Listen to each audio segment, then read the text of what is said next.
Hello and welcome to this edition of Daily News Digest.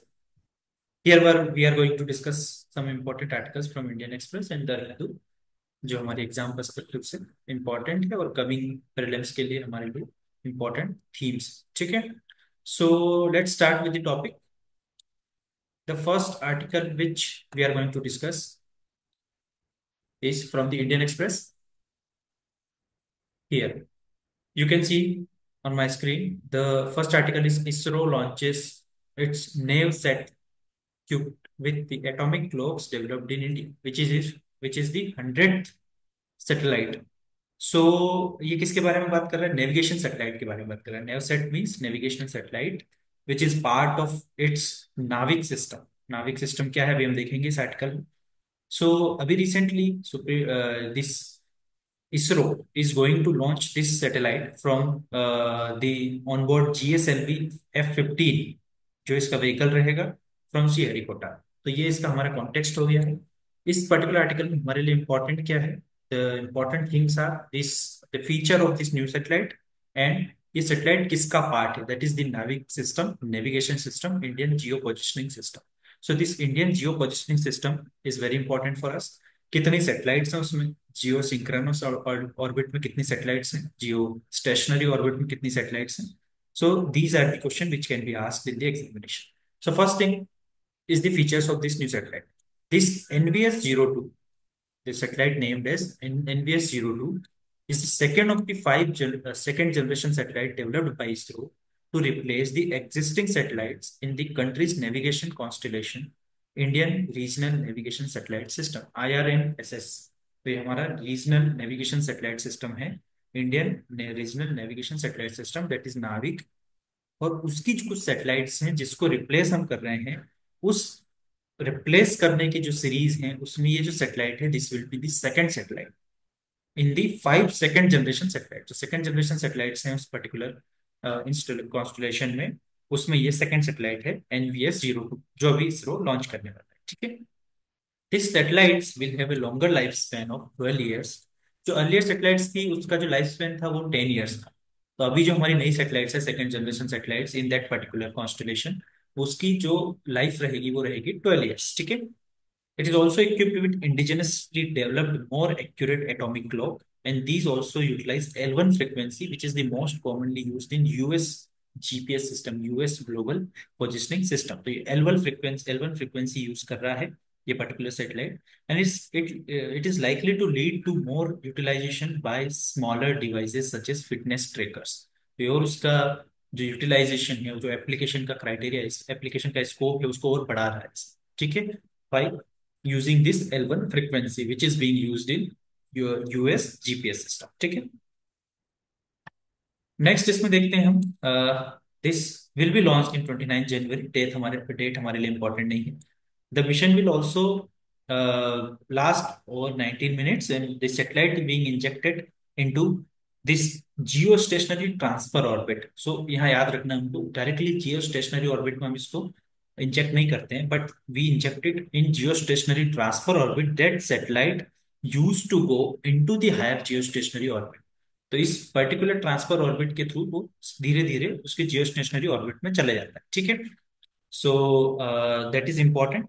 Then this system sometimes refers to as NavIC और navigation with Indian constellation is, क्या है ये system इसके बारे में देखते हैं। Is a 7 satellite system that provides positioning, navigation and timing services over the Indian mainland and 1500 kilometre in its neighborhood। तो इस पे पहले भी क्वेश्चन आया है कि जो नाविक सिस्टम है इसका रीच कहाँ तक रहेगा या किस किस एरिया को सर्विस प्रोवाइड करेगा। तो एज वी हैव सीन, इसके नेम से ही हमें पता चला है कि this is regional not global positioning system, this is the regional positioning system.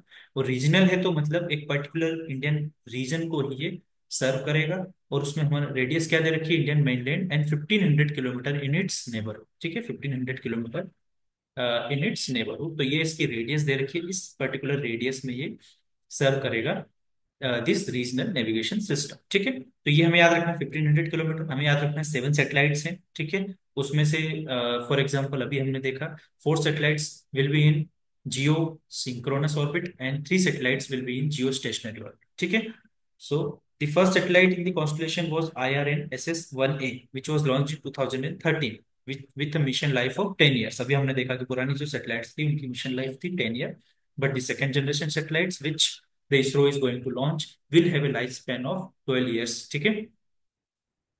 Now इसमें हम थोड़ा सा एक बाकी इंफॉर्मेशन हमारे लिए इंपॉर्टेंट नहीं है, इसमें हम थोड़ा सा देख लेते हैं कि what is this geostationary orbit and geosynchronous orbit. So as you can here, there is one GIF which I am using. So if the orbit is above, just above the equator, that is geostationary orbit. ठीक है, दोनों में जो length होगी, जो distance होगी orbit की, जो हाइट होगी वो सेम रहेगी, but here the angle is different. If angle is 0 degree, inclination of 0 degree over equator, that is geostationary orbit. If angle is not 0 degree, it is inclined with the equatorial plane, तो उस case में उसको बोलेंगे जियो synchronous orbit. ठीक है. इसमें होता क्या है कि जियो स्टेशनरी ऑर्बिट में हम देखते हैं तो हमें वो एक फिक्स्ड पोजीशन पे ही दिखाई देती है जो सेटेलाइट है. ठीक है, एक पर्टिकुलर फिक्स पोजीशन पर रहेगी, अर्थ के रोटेशन के साथ ही वो रोटेट करे. But in case of Jio synchronous orbit वो फिक्स्ड लेटिट्यूड लॉन्गिट्यूड पर तो रहती है पर फिक्स्ड लेटिट्यूड पर नहीं होती. So for example it will be at fixed longitude, but क्योंकि ये ऐसे इंक्लिनेशन पे रिवॉल्व कर रही है, so that is why it can not be at a fixed latitude. तो ये थोड़ा सा नॉर्थ साउथ इसका मूवमेंट रहेगा, कभी हम इसको देखेंगे तो. But it is also synchronous to the earth rotation. ठीक है, ये भी अर्थ रोटेशन से सिंक होके रोटेट करेगी. ठीक है. So that is the basic difference between geostationary orbit and geosynchronous orbit. और जब हम जियो सिंक्रोनस की बात करते हैं तो हमारे नाविक सिस्टम में कितनी सैटेलाइट्स हैं? 4 सैटेलाइट्स हैं जो जियो सिंक्रोनस हैं और 3 सैटेलाइट्स हैं जो जियो स्टेशनरी. ठीक है. तो ये पर्टिकुलर आर्टिकल में हमारे लिए इतना इंपॉर्टेंट है. इस पे किस टाइप के क्वेश्चन फ्रेम किया जा सकता है? So let's see which of the following statements here you can see regarding the NVS-02 satellite launched by the current satellite. This satellite is second satellite in the second generation series developed by ISRO to replace the older satellites in Indian navigation constellation. So that is correct answer. अभी हमने देखा this is the satellite second satellite in the second generation series. ठीक है, second generation series क्यों बोल रहे हैं? क्योंकि these are the satellites which are replacing the first generation satellites. ठीक है, क्योंकि उनका अभी लाइफ स्पेन जो 10 years का था वो खत्म हो रहा है. The satellite has a lifespan of 12 years, which is an improvement over the previous satellite. That is also correct. ठीक है, अभी हमने देखा है. The third statement is NVS-2 uses the L1 frequency, which is compatible with GPS, that is the system of US Global Positioning System, and devices such as fitness tracker. So ये सही है कि हम L1 frequency यूज करेंगे तो हम smaller devices में भी उसको यूज कर सकते हैं. Fourth statement, the satellite will be placed directly into geostationary orbit at launch. ये स्टेटमेंट गलत होगा. अभी हमने देखा it will be first placed at geostationary transfer orbit and then it will go to geostationary orbit. ठीक है, पहले हम इसको ट्रांसफर ऑर्बिट में प्लेस करेंगे, उसके बाद ये उस हाइट पे पहुंच के it will be at geostationary orbit. ठीक है, तो डायरेक्टली नहीं कर रहे हैं पुट इसको जियो स्टेशनरी में, because that will consume more fuel and we have a very for example economically viable option here in the name of geostationary transfer orbit. ठीक है, तो उसको हम जनरली यूज करते हैं to place a satellite into geostationary orbit, but we do not place directly satellites into geostationary orbit. ठीक है, तो answer will be 1 2 and 3. Fourth statement will be wrong. ठीक है, तो ये समझ में आ गया. नेक्स्ट आर्टिकल की तरफ पढ़ते हैं. इंडियन एक्सप्रेस में ही हम सेकंड आर्टिकल पे आते हैं.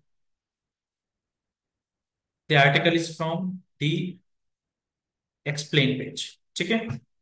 So from the Indian Express explain page, the one article is regarding the Bombay High Court judgment for the use of the loudspeakers and whether it is an essential part of any religion or not, or religious practice or not. ठीक है, तो इस पे एक judgement है.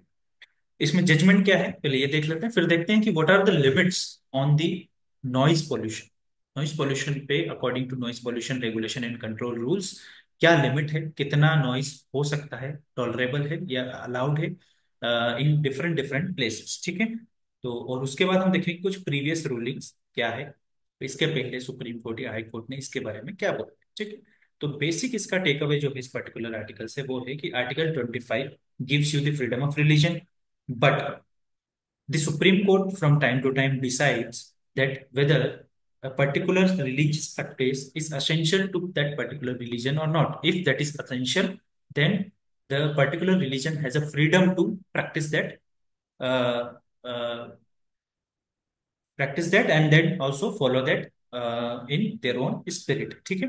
But ऐसा क्या होता है कि कभी कभी कुछ प्रैक्टिस ऐसी होती है that are not essential to that particular religion but still they are being practice in the name of freedom of religion. तो हम देखते हैं कि उससे जनरल पब्लिक को कभी कभी इश्यूज होते हैं. ये केस भी उसी से रिलेटेड है जहां पर कुछ सोसाइटीज हैं महाराष्ट्र में, जिन्होंने मुंबई की कुछ सोसाइटीज हैं जिन्होंने कंप्लेन किया है कि जो रिलीजियस इंस्टीट्यूशंस हैं कुछ या फिर रिलीजियस प्लेसेस हैं या प्लेस ऑफ वर्शिप हैं जहाँ से कुछ लाउड स्पीकर्स यूज किए जाते हैं and these loud speakers are beyond the permissible limit of loudness and these are disturbing them. So ultimately यहाँ पर जो क्वेश्चन था हाई कोर्ट के पास कि whether this practice is essential to the religion और नॉट, तो हाई कोर्ट ने इसमें बोला है नो वन कैन क्लेम, यहाँ से हम देखेंगे that no one can claim that their right to practice religion has been violated when the permission to use loudspeaker is denied. तो अल्टीमेटली ये क्या बोल रहा है that loudspeakers are not essential to any religion. ठीक है, आपको practice करनी है रिलीजन की. You have right to conscience profess practice and propagate your religion according to article 25, but you can not use loud speaker as an excuse to make it a essential practice to your religion. ठीक है, so ये नहीं कर सकते आप. The use of loud speakers and public address system can not be deemed as essential religious practice that ought to be protected by law. ये है supreme court या हाई कोर्ट ने बोला है. ठीक है, तो ये पर्टिकुलर जो जजमेंट है ये इतना हमारे लिए इंपॉर्टेंट है. उसके बाद हम देखते हैं कि लॉ क्या बोलता है नॉइज पोल्यूशन पे. तो under this noise pollution regulation and control rules, noise level in residential areas during the day must not exceed 55 decibels and at night it should not exceed 45 decibels. ठीक है, तो ये हमें याद रखना है. And under this Maharashtra police act it allows police to stop music, sound or noise to rescind, modified or alter the permission to use loudspeakers. ठीक है, ये पुलिस के पास पावर होती है. बट डायरेक्शंस क्या दी है हाई कोर्ट ने बोला है कि that we will provide a graded penalty system where the complainant of the noise pollution are if a complain by of noise pollution is filed by the citizens. ठीक है, तो आपको ऐसा नहीं करना है कि आपको कंप्लेन मिली और आपने उसको प्रोसिक्यूट कर दिया, आपने डायरेक्टली उसको फाइन लगा दिया. तो इसमें कुछ ग्रेडेड सिस्टम जो है हाई कोर्ट ने बताया है जिसमें आपको the police were not taking action on the complaint. The court issued direction to the government or police on how to deal with these complaints. ठीक है, since तो करना क्या चाहिए इसमें that the noise pollution from place of worship, the court cautioned the police to act without identifying the complainant. तो ये भी एक याद रखना है. More so is to avoid the complainant being targeted of ill will or developing hatred. तो जिसने complain की है उसको रिवील नहीं करना है in case that particular person may have या may being targeted by this other people, और जिसके बारे में कंप्लेन की है उनके द्वारा. ठीक है, सो ये ग्रेडेड सिस्टम बोलता क्या है that the state should have an inbuilt mechanism to control the decibel level in the loud speakers and other sound emitting gadgets used at any particular place और रिलीजियस प्लेसेस. ठीक है, तो उस case में हम देखें तो there should be. So that is the first thing.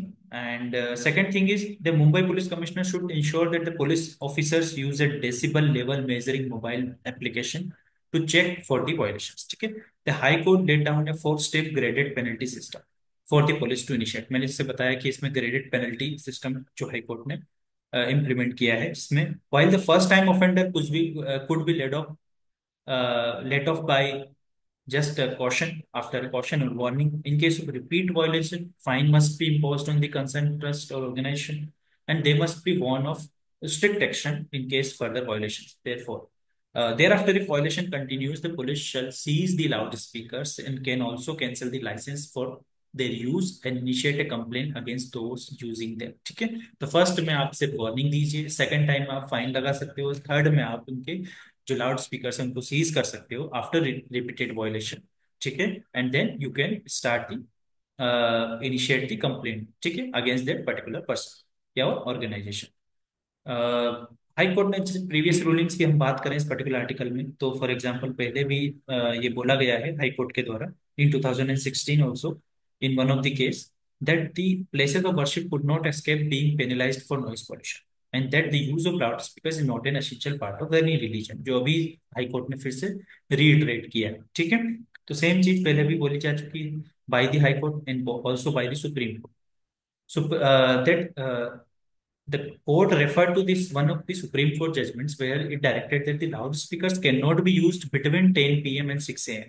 and it prohibited the use of horns in silence zones and during night hours in residential areas. ठीक है, तो साइलेंस जोन्स क्या होते हैं? Up to 100 metres around the school, college, hospitals, religious places and courts are silence zones. ठीक है, तो in silence Jones में जो है आप हॉर्न्स का यूज नहीं कर सकते हो। ठीक है, और ड्यूरिंग नाइट आवर्स में आप रेसिडेंशियल एरिया में हॉर्न्स का यूज नहीं कर सकते।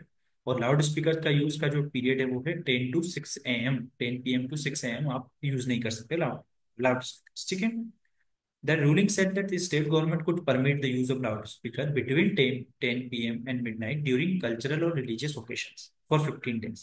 ठीक है, in calendar year except in silence zones। तो आप कल्चरल या फिर फेस्टिवल्स के टाइम पर ये अलाउ कर सकते हो। That is the power of the state government. ठीक है, so these are the important facts and information which can be asked or can be used in the answers from this particular topic। ठीक है, polity के perspective से important है under this right to freedom of religion article 25। तो उस case में ये question पूछा जा सकता है। Then again under the noise pollution pollution topic, ये जो इन्फॉर्मेशन हमने देखी है डेसिबल लिमिट, ये पूछी जा सकती है। इस पे क्या क्वेश्चन फ्रेम हो सकता है?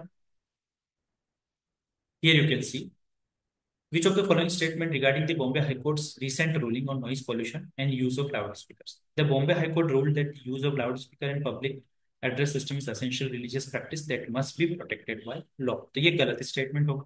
It is not an essential practice, है ना, तो ये उल्टा इस पे स्टेटमेंट है, तो that statement will be wrong. Second, the noise pollution regulation control rule set the permissible limit in the residential area is 55 decibel during the day and 45 during the night। ठीक है, तो इन दैट केस ये correct हो जाएगा। अभी हमने देखा 55 in during the day एंड 45 during the night according to this noise pollution regulation and control rules 2000। ठीक है, the Bombay high court directed that the police must not take any action against noise violations if the identity of the complainant is disclosed. ठीक है, तो इसमें action लेना है, जो complainant है उसकी आइडेंटिटी डिस्क्लोज नहीं करना है because this is a sensitive topic. ठीक है, in that case the concept or the issue of religion should not come uh, in the light because in that case it will be a very bad situation because as we all know this is very sensitive topic। so in that case high court has highlighted that the identity of the complainant should not be disclosed। so article this statement 3 will be wrong।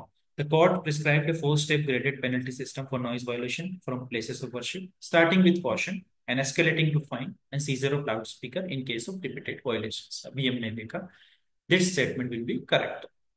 Statement 1 and statement 3 will be wrong। 2 and 4 will be the answer। तो answer क्या हो जाएगा? B, 2 and 4। ठीक है, second क्यों wrong, first क्यों wrong है अभी हमने देखा, this is the opposite of what supreme Bombay high court has said. And third क्यों रॉन्ग होगा? Because this is also the opposite of what the Bombay high court has recently ruled. ठीक है, so first and third will be wrong, second and fourth will be the answer। so this is all from Indian Express। The Hindu में एक important article आया है जो है regarding प्रलय system. जो प्रलय मिसाइल सिस्टम है उसके ऊपर ये आया है। तो ये प्रलय मिसाइल है क्या? Because India first possible ballistic missile है to be showcased at Republic Day parade. तो ये हमारा कॉन्टेक्स्ट हो जाएगा और हमारे लिए इंपॉर्टेंट क्या हो जाएगा, इसके फीचर्स क्या है। ठीक है, किस टाइप की ये सेटेलाइट है।